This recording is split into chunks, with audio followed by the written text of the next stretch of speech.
बजावेला हमार जोगिया डिम डिम डमरू बजावेला हमार जोगिया। हमार जोगिया हो हमार जोगिया हे हमार जोगिया हो हमार जोगिया। डिम डिम डमरू बजावेला हमार जोगिया डिम डिम डमरू बजावेला हमार जोगिया।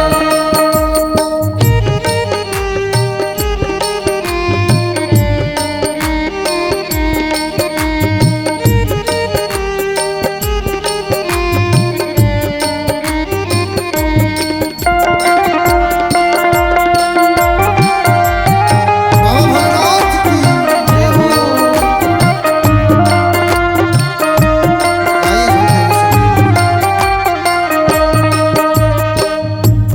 शीश गंगा जी के धार शीश गंगा जी के धार सोहे चंद्रमा लीलार सोहे चंद्रमा लीला। शीश गंगा जी के धार सोहे चंद्रमा लीलार शीश गंगा जी के धार सोहे चंद्रमा लीला। अंग भभूति रमावेला हमार जोगिया। अंग भभूति रमावेला हमार जोगिया। डमरू बजावेला हमार जोगिया।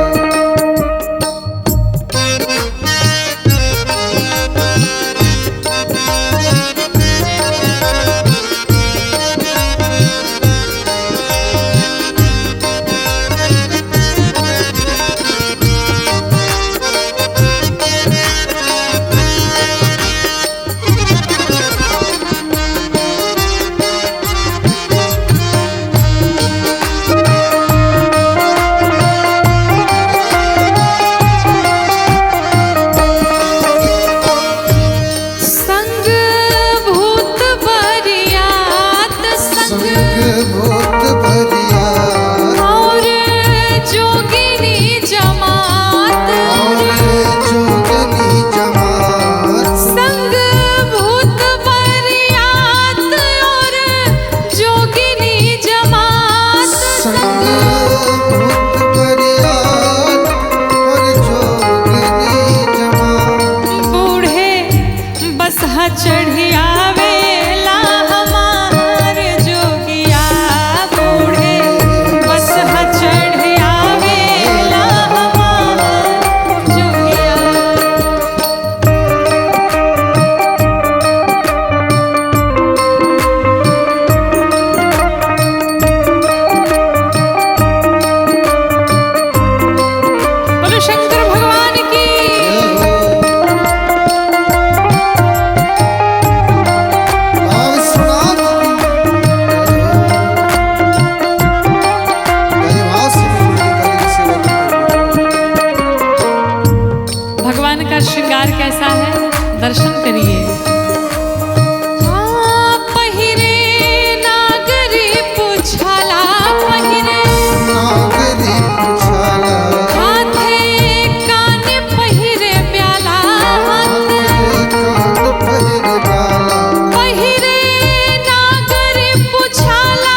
जोगिया डिम डिम डमरू बजावेला हमार जोगिया डिम डिम डमरू बजावेला हमार जोगिया डिम डिम डमरू बजावेला हमार जोगिया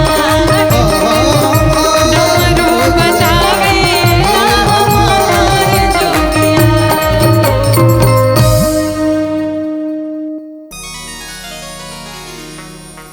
आज भगवान शंकर के विवाह में जब शाम के 3 बज गए और कोई बाबा का श्रृंगार करने नहीं आया, सभी देवता अपने अपने घरों में अपनी तैयारी में लगे हैं। गणों ने सोचा कि भाई आज बाबा दूल्हा बन के जाएंगे और बाबा का कोई श्रृंगार करने नहीं आया, तो गण सब जाकर के बाबा से धीरे से कहते हैं, प्रभु अगर आपका आदेश हो तो आज हमें लोग आपका श्रृंगार कर दें। भगवान शंकर ने उत्तर दिया कि जितना सुंदर तुम लोग श्रृंगार करोगे उतना सुंदर कोई दूसरा नहीं कर सकता। भाई जो आनंद अपने समाज में है वो दूसरे में नहीं है, तो मेरा श्रृंगार करो। अब जैसे गणों का श्रृंगार वो खुद करते होंगे वैसे ही तो सजाएंगे बाबा को। गणों ने बाबा का श्रृंगार करना प्रारंभ किया। गोस्वामी जी ने भी बहुत सुंदर वर्णन किया चौपाइयों से। उसी प्रकार से आज हम सभी मिलकर के बाबा के विवाह में भगवान के विवाह की इस गीत को चलिए मिलके गाते हैं। कैसे?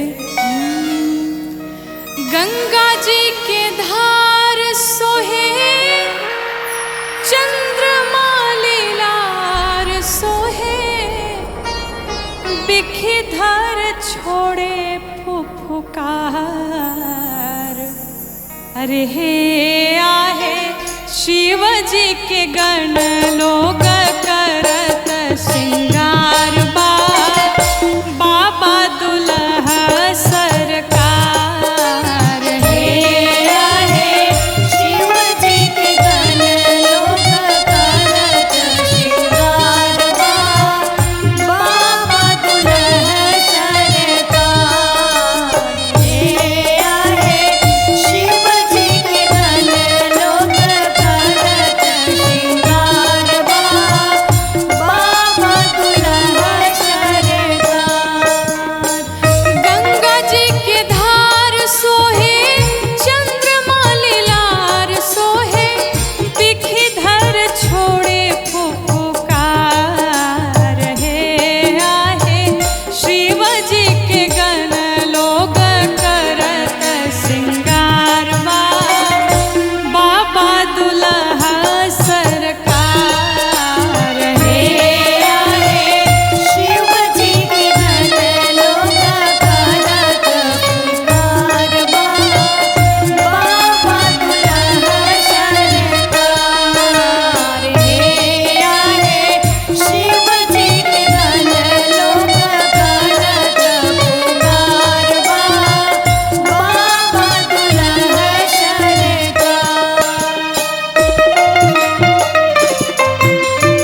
कामदेव को बाबा ने भस्म किया, उस समय बाबा की जटाएं खुल गईं। गणों ने जटाओं को लिया और जटाओं का ही सुंदर सा मुकुट तैयार कर दिया।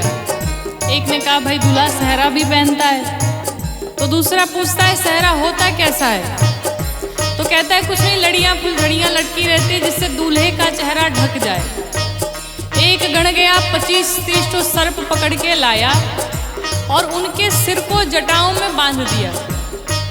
जो उनकी पूंछ थी नीचे लटका दिया, सुंदर सा सहरा तैयार हो गया। सर्पों का ही कानों में कुंडल पहनाया, सर्पों का ही बाजूबंद पहनाया, यज्ञोपवीत बना करके बासुकी नाथ को पहनाया, पूरा श्रृंगार किया। जब श्रृंगार हो गया तो एक गण ने देखा कि भाई बाबा दिगंबर रहते हैं, कुछ पहनते नहीं हैं। तो एक गण ने धीरे से कहा प्रभु आज आपका विवाह है, दूसरे के गांव में जाना है, दूसरे के नगर में जाना है, कम से कम आज तो कुछ पहन लीजिए। बाबा ने कहा क्या पहनाओगे? का एक काम करिए, आप जिस बाघंबर पर बैठे हैं अगर आदेश करिए तो वही पहना दे। बाबा ने कहा पहनाओ। अब जब गणों ने बाघंबर को पहनाना शुरू किया तो उस बाघंबर में बटन लगी नहीं है कि लगा करके बंद कर दे। वो जब बाघंबर पहनाए बाघंबर नीचे खुल के गिर जाए। अब गण बड़े परेशान, क्या करें? अंत में 25-30 तो सर्प मिलके एक जगह नृत्य कर रहे थे बाबा के विवाह में। एक गण ने एक सर्प को इशारा किया, इधर सुनो। आया, कहा सरकार आदेश करिए। कहा तुम्हारी बहुत स्पेशल ड्यूटी लगाई जा रही है। क्या ड्यूटी है भाई हमारी? कहा देखो तुमको बेल्ट बनना है। कहा बेल्ट बनना है? कहा जी। अब उस लंबे से सर्प को बाबा के बाघंबर को पहनाया और बेल्ट बना करके उस बाघंबर को रोक दिया। लेकिन हुआ ये कि जितने भूत प्रेत हाकिनी डाकिनी पिशाचनी बुढ़ुआ जितने थे सब नाच रहे थे, सर्प भी नृत्य कर रहे थे। अब यहाँ जो बेल्ट बन करके कमर में बंधा हुआ था वो बैठे बैठे देख रहा था। आज 6 महीने पहले से हमने डांस क्लास अटेंड किया, किस दिन के लिए? कि बाबा के विवाह में नृत्य करेंगे। और जब नृत्य करने की बारी आई तो ला करके यहाँ बांध दिया। भाई मैं तो मानूंगा नहीं, मैं भी नाचूंगा। और वो सर्प धीरे से खुला बाबा के कमर से और जा करके मंडली में शामिल हो गया और वो भी लगा खूब नृत्य करने। और जैसे सर्प गया बाबा का बाघंबर नीचे खुल के गिर गया। बाबा ने देखा भी कि बाघंबर नीचे खुल के गिर गया। बाबा ने कहा जाने तो अच्छा हुआ, जो भी भारी भारी सा था अब हल्का हो गया, क्योंकि बाबा को कुछ पहनने की आदत नहीं। और यही स्थिति में जब बाबा ससुराल में पहुंचे तो जो छोटे छोटे गांव के बच्चे थे उन्होंने कहा कि दूल्हा नहीं पागल आया है। पागल? काहे पागल है भाई? कहा बैल पर बैठा है, वो भी सीधा नहीं, बैल का पूंछ पकड़ करके उल्टा बैठा हुआ है।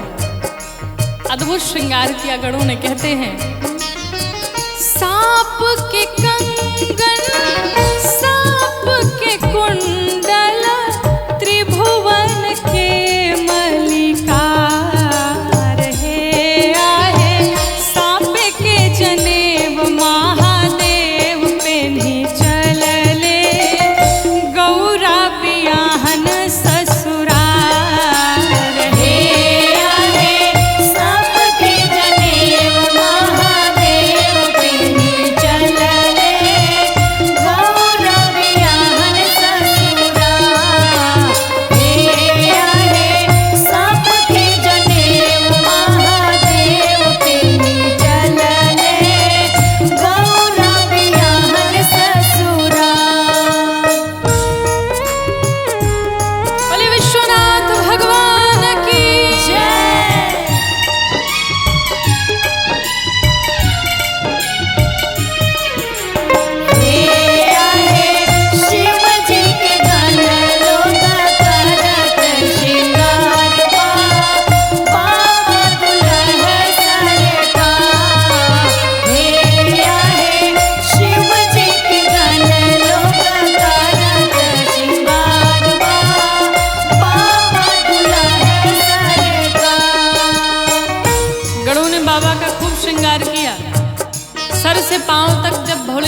अपना श्रृंगार देखा, बाबा प्रसन्न हो गए।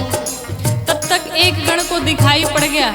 एक गण कहता है भाई पूरा श्रृंगार तो हो गया है, लेकिन दुल्हवा जब तक पाउडर ना लगाए दूल्हा कैसे लगेगा। कहा भाई पाउडर होता कैसा है। कहा कुछ नहीं, मिट्टी जैसा होता है, कहा चिंता ना करो। दौड़ा भागा गया शमशान घाट में, और अभी एक चिता शांत ही हुई थी, 20-25 बाल्टी भस्म लेकर के आया और बाबा के सर से पांव तक लगाया नहीं, पोत डाला। बाबा पहले से कर्पूर गौरम, पहले से गोरे गोरे, और उसी में जब भस्म लगाया होगा कितने अद्भुत दिखाई पड़ रहे होंगे। लेकिन बाबा ने जब अपना श्रृंगार देखा, एक हाथ में त्रिशूल, एक हाथ में डमरू लगे लेकर के बजाने, प्रसन्न हो गए। कहते हैं कि आज के पहले इतना सुंदर श्रृंगार तो कभी हुआ ही नहीं होगा। क्या हुआ? कर में त्रिशूल सोहे डमरू के बाजा, बसहा भैले असवार हे आहे, चले बराती बाबा संग में शिकारी, बोलत जय जयकार हे आहे, चले बराती बाबा संग शिकारी, बोलत जय जयकार हे आहे, शिव जी के गण लोग करत श्रृंगार बाबा दुल्हा सरकार हे आहे, शिव जी के गण लोग करत श्रृंगार बाबा दुल्हा सरकार। बोली दुल्हा सरकार की।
भाई बाबा से झुकते हुए सभी लोग जय हो।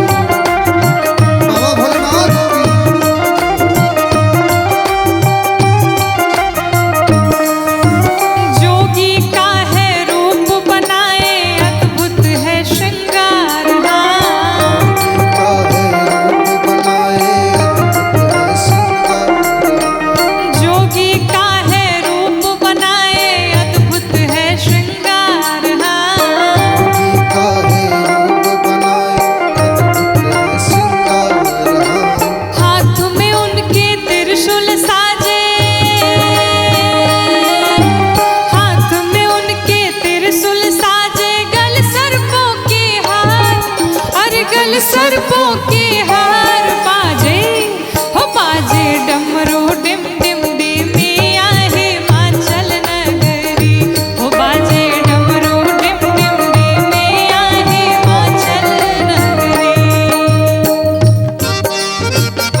दर्शन करिए कैसे कैसे बाराती आए।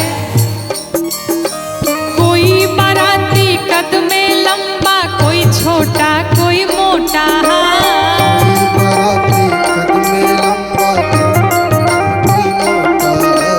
कोई बाराती कद में लंबा, कोई छोटा कोई मोटा,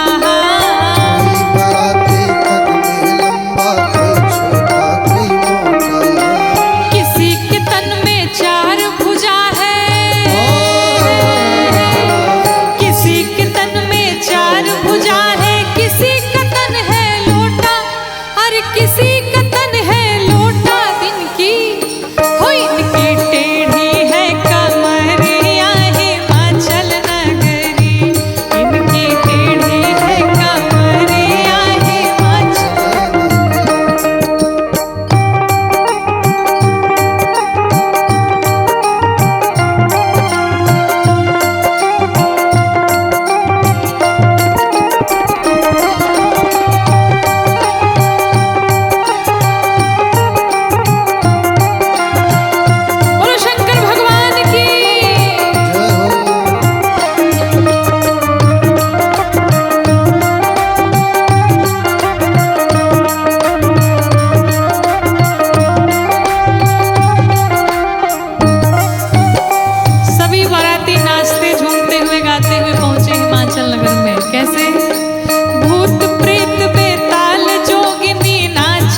शंकर दुवरिया,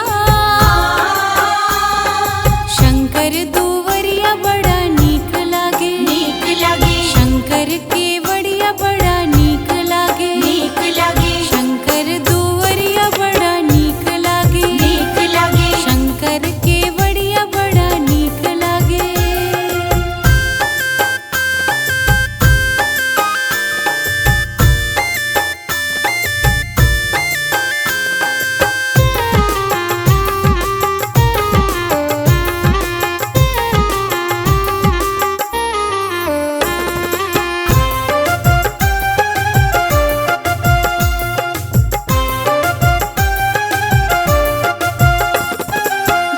शंख मृदंग बाजेला, ओ बाजे शहनाई, ओ बाजे शहनाई। मंदिर ऊपर लाल पहरवा, देखत पाप पराई, देखत पाप पराई। मैं तो तेरी शरण शंकर दुवरिया, शंकर दुवरिया बड़ा नीक लागे, नीक लागे। शंकर के वड़िया बड़ा नीक लागे, नीक लागे। शंकर दुवरिया बड़ा नीक लागे।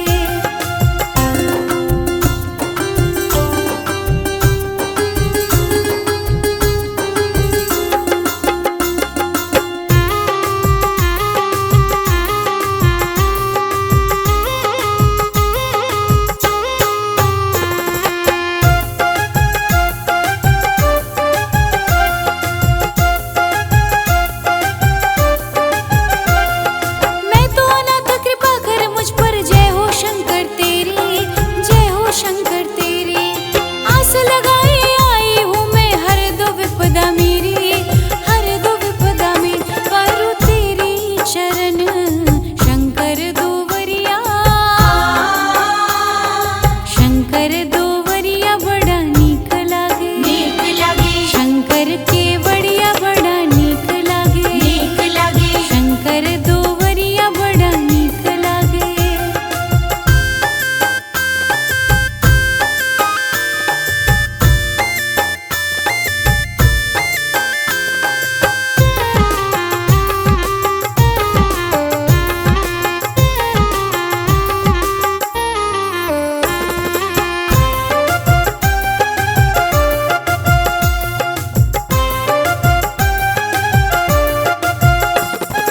देवों में महादेव हो तुम, दानी में महादानी, दानी में महादानी। दर्श दिखा दो मेरे प्रभु, और मैं तो हूँ अज्ञानी, मैं तो हूँ अज्ञान। करूँ तेरा सुमिरन शंकर दुवरिया, शंकर दुवरिया बड़ा नीक लागे, नीक लागे। शंकर के वड़िया बड़ा नीक लागे, नीक लागे। शंकर दुवरिया बड़ा नीक लागे।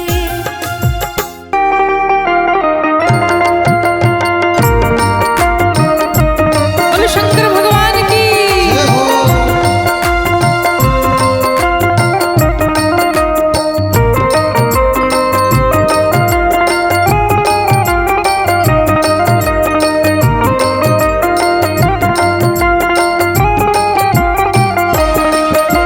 शंकर तेरी जटा में, शंकर तेरी जटा में बहती है गंगधारा। बाबा तेरी जटा में, बहती है गंगाधारा। बाबा तेरी जटा में बहती है गंगधारा। तेरी जटा में बहती है गंगाधारा। बाबा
चर्म वसन धारी वृषराज पर सवारी वसनधारी वृषराज पे सवारी निज भक्त दुख हारी निज भक्त दुख हारी कैलाश में बिहारा निज भक्त दुख हारी कैलाश में बिहारा बाबा तेरी जटा में